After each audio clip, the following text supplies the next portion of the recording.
That is, thank you so much, all of you, for joining this session. I'm delighted that you have the desire to learn. And this morning, I just wanted us to take a moment and do some sort of an analysis of what we are doing, especially this time we are at home.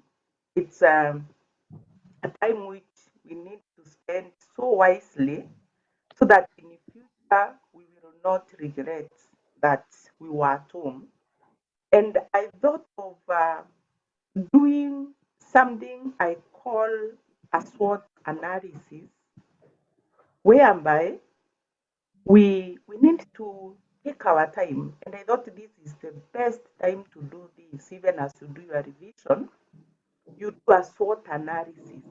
Okay, SWOT analysis is so much about business people, but in academics, I also believe we can do a SWOT analysis whereby we are able to identify our strengths, we are able to identify our weaknesses, we are able to identify which opportunities are there, and we are also able to identify the threats that could be actually standing on our way as far as our revision for the exam coming in the next three months or so is concerned. This thing I've seen it work so well. And by the way, I would want to announce to you that in as much as you may not really benefit, I'm doing a book where I'm actually doing so much about the SWOT analysis. That's going to be my next book. I'm working so much on it. But for you, we can do it. We can try to go through it today and ask ourselves, how can we actually conduct a SWOT analysis, especially this time when you are at home? So, as I've said, SWOT analysis is about strengths, about weaknesses, about opportunities, and also about threats. And we can start with the first one when we talk of the strength. How do you do a SWOT analysis as far as your strengths are concerned? You can pick your 8 subjects. I know all of us here are doing 8 subjects. Out of those 8 subjects, you are through with quite a number of them, the syllabus. You've done the syllabus, so you know the content of each subject and you know the topics in each subject. Now, if you sit down with yourself, and I hope that after today you're going to do that. You sit down with mathematics, you sit down with chemistry, with biology, Kiswahili, CRE, and whatever subject you are doing, and you try to look at where are your strength points. What is that which you know even guides you, especially even in selecting uh, topic equations you're going to do, especially in mathematics? What is that topic you think you are very good at? You know, that's basically what I mean by the strength. Yeah. What topics are you good at? In that Kiswahili, which part of the Farsi is your strength? Which part of English is your strength? Is it the language, comprehension? Is it whatever? What is that point you can hold on? The reason is the minute you are able to identify those topics, they sort of like give you the energy to continue now because at least you can pick CRE, I know I'm good in this one, mathematics, I'm good in this one, biology, I'm good in this one. Please don't start reading before you are able to identify that. Always in life, when you have something, at least you say, at least I have this.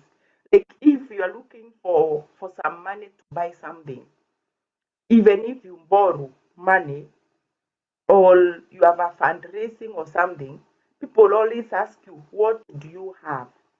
You can't, even when in the business sector, when they are going even to borrow money from the bank to do a project, they always ask, what do you have? So that which you have is like an indicator that you are ready to move on. So when you sit down right now with your topics and you start identifying, what do you have in chemistry? What do you have in home science? What do you have in music? What do you have in Kiswahili? It's like it gives you that a capital for you to move on. And at least you can count on it. I'm not completely blank in history. I have this and this and this. I'm not blank in geography. I have this and this. I hope you understand what I mean. You go to all your subjects and you pick the different topics you are good at. Those topics, you can even try to give yourself some extra challenging questions on those topics. Don't pick the now easy questions.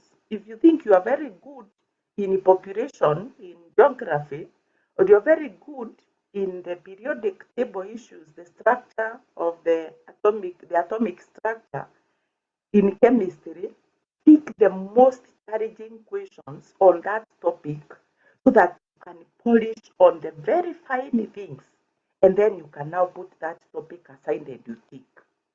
I hope you are together.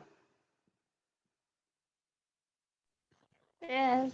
Yes, yes. Yeah. Yeah, Rispa, have I seen you? Hello? I think I saw her, but she has disappeared again. Okay, fine. So, but that's basically what I'm talking about. Yeah? You pick your topics and you go through those topics, look for some challenging questions. But don't start with what you know. It always gives you the energy to move on. But don't spend eternity in what you know. Is that tendency to always go to what you know.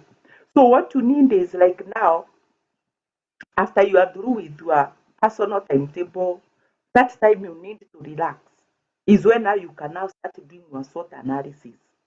Instead of going to watch that program to go and do this thing in the kitchen, just pick your history books, syllabus from Form 1, 2, 3, 4, list all the topics you have done. Ask yourself among these topics, which one am I good? And I'm imagining now that we have advanced a bit more. Maybe somebody like Joy may not be very whatever familiar with it. We did the analysis of our topics and we used our past papers. So now in that analysis is where now you go and find out which are these topics I always pass when they are come. I mean, at least most of the time every question, every paper, when a question comes from this topic, I'm always able to answer that question. So you go through it, and then now you list those topics so that when you are always revising, you don't always go to those topics. At least you know these are my strengths. Then, when you are in class and the teacher is discussing something about that topic, you know this is my strength. So you make sure you participate in class, ask as many questions as possible, volunteer to explain to others about that topic so that you can challenge yourself and see, do I really know this topic to the extent I think I know it? So that you are able to move on and to be able at least to have your stock that this one I'm okay in it. And um, you keep on looking for more information as far as that topic is concerned. Keep on challenging yourself to polish on everything. That's basically about the topic. Then the next thing which you need to do as far as strength are concerned is that you need to now look for the next thing, which is whom can you share with what you have learned. Now, when I talk of whom you can share with what you have learned, I basically mean that you now go to your topics again, ask yourself what